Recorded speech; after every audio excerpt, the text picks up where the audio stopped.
আমাদের সাধারণ নির্বাচন আর কিছুদিনের মধ্যেই হবে। এখনো যদিও তার তারিখ সেটা ঠিক হয়নি, কিন্তু আমরা সবাই আশা করছি যে নির্বাচন খুব দ্রুতই হবে, কেননা সংখ্যা তাই বলছে।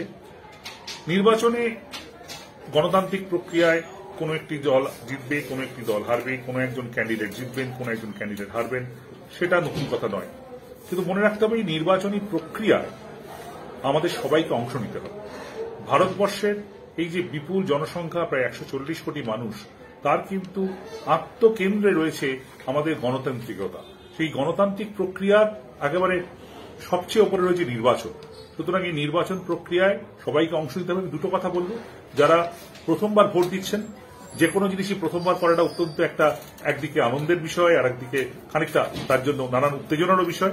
তাদেরকে বলবো এনজয় করুন, আসুন, এসে তারা ভোট দিন, নিয়মমাফিক যেরকম ভোট দেওয়া উচিত সেভাবে ভোট দিন।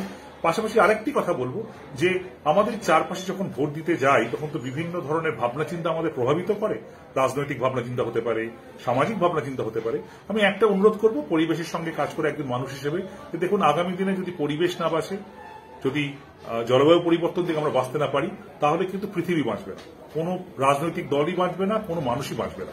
সুতরাং যখন ভোট দেবেন তখন ভাবুন যে কোন ক্যান্ডিডেট পরিবেশের দিকে রয়েছেন, কোন ক্যান্ডিডেট জলবায়ু পরিবর্তন নিয়ে কথা বলছেন, সে যে দলেরই হোক, আপনার যাকে মনে হয়, কিন্তু এই ভাবনাটা মাথায় রাখুন আর ভোট দিন।